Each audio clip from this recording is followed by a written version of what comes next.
it's Rich and Lisa here at Only Vans. We recently started a new collaboration with some like-minded caravanners, motorhomers and campervanners. So on the screen now we're going to put some images of who those people are. So we would absolutely recommend that you give those guys a look, go and check them out, go and subscribe to them, because they are very much like ourselves in terms of what it is that they do.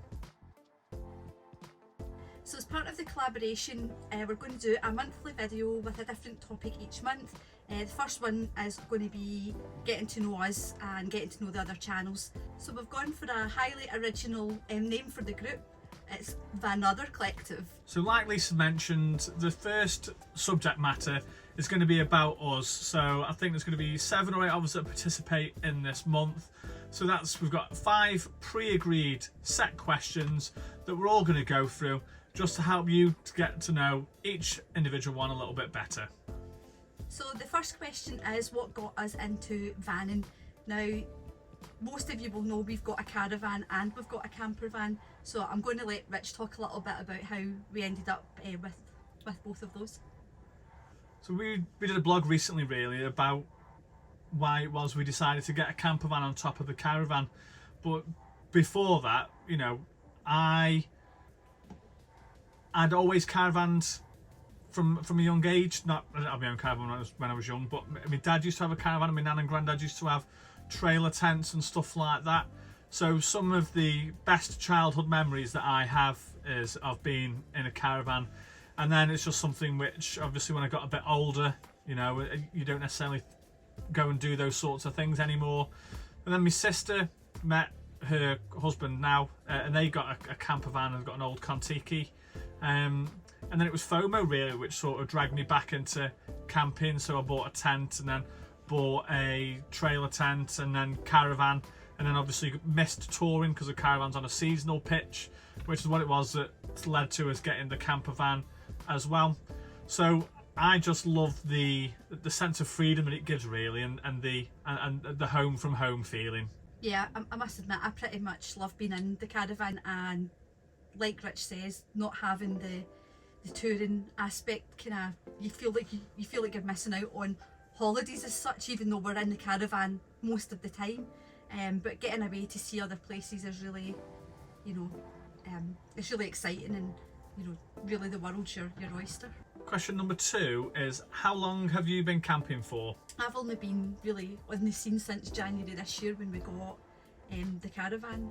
Prior to that I've had a few family holidays which I'll talk about in a little bit, but yeah, I'm pretty new to it.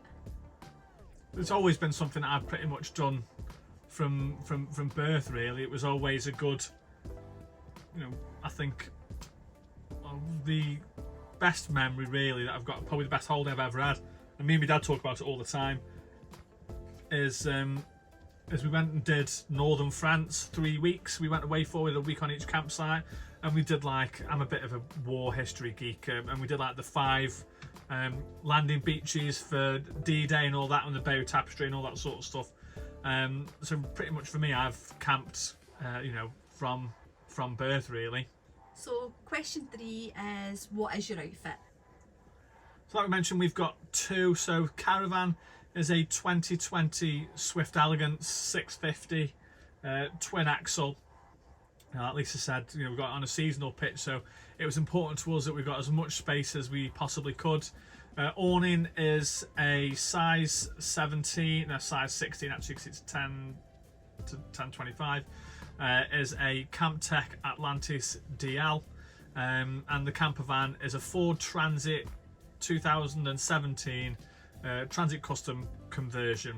Question number 4 is, what is your most embarrassing camping experience? I'm going to let Lisa answer this one. Yeah, so as I alluded to earlier, I don't have much camping experience, but when I was younger, I went on a holiday to Spain on a coach with my mum, my dad, sister and brother, and we were in a tent on a really nice campsite. It was huge, and we had the tent that was like the furthest tent away on a corner plot from the toilet and shower block. And one night, in the middle of the night, I needed the toilet.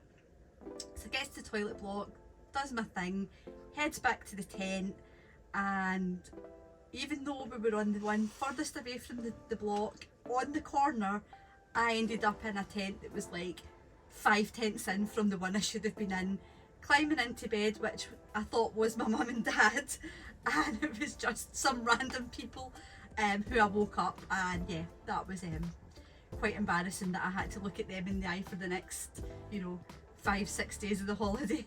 Oh well, I also managed to leave the kettle on in this van about a week after having it. Now for me this is, well no it's not, it's not, it's up there. So we just bought the new Caravan, didn't have any gas, so we didn't get the awning, so we had to go pick the awning up separately from Glossop's. So in the middle of making a cup of tea, Lisa's an absolute tea fiend. So we said, right, we'll go to Glossop's now, let's go get the awning, let's get it set up.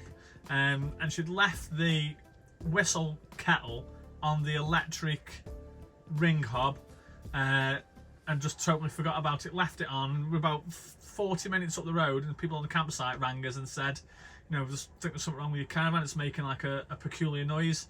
And literally the kettle was whistling its head off. It was going absolutely mental. So then those guys had to let themselves in. First day on the new site, had to come and let themselves in so they could turn the kettle off or whatever.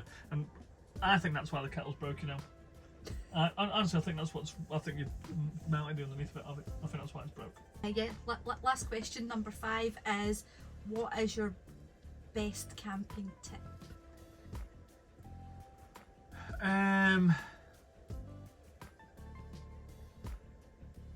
Generic camping tip I'm gonna say is always make sure that you're warm.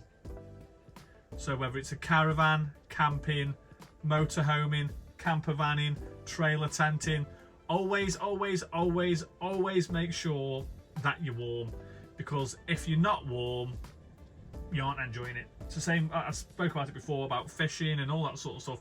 My brother-in-law always says, make sure you're warm, because if you're not warm, you're not fishing properly. I suppose it's a bit like hunger, is make sure you're not, don't be hungry and don't be cold. I was just about to say that, like, for me it would be, make sure you've got some snacks at the ready.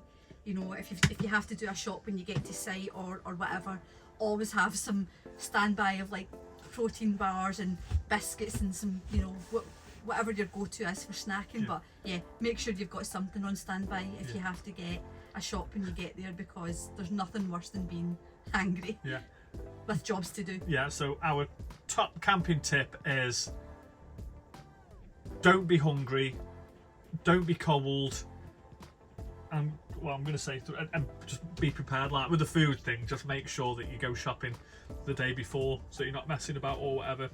But that's our top caravan tip.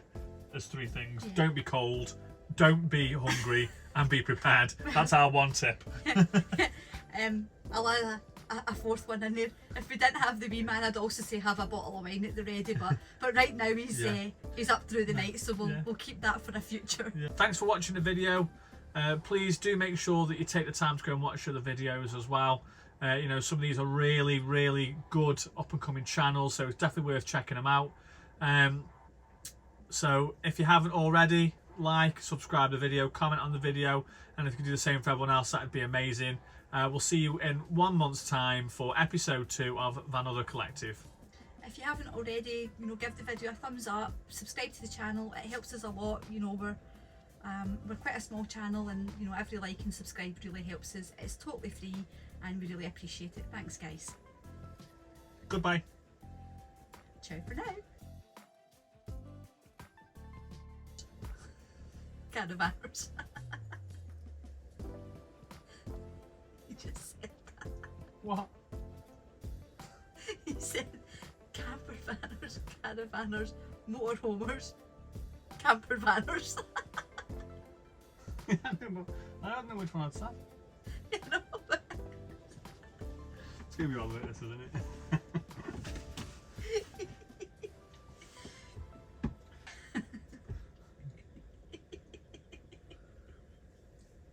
Let me get the giggles out of the way. You said that you weren't going to get the giggles if you couldn't see yourself. Oh God, I've cried already.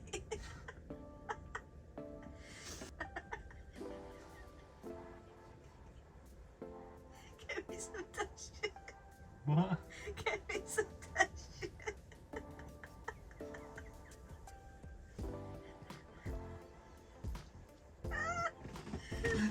Oh, God. Oh, Jesus Christ. Like a spoon. It's like a quotation bubble. Or that. Isn't happened story without. Just pretend it isn't there. Is there a reason why you're a million miles away?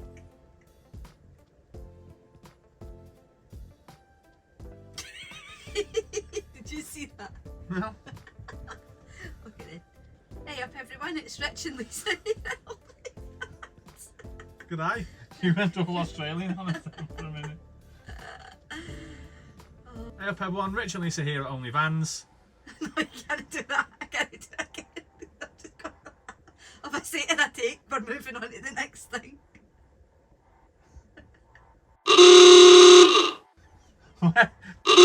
Like back here. Hey up everyone, it's Rich and Lisa here from Only Vans. You are like what Lorraine Kelly and Des O'Connor. You like them both. You like Des O'Kelly.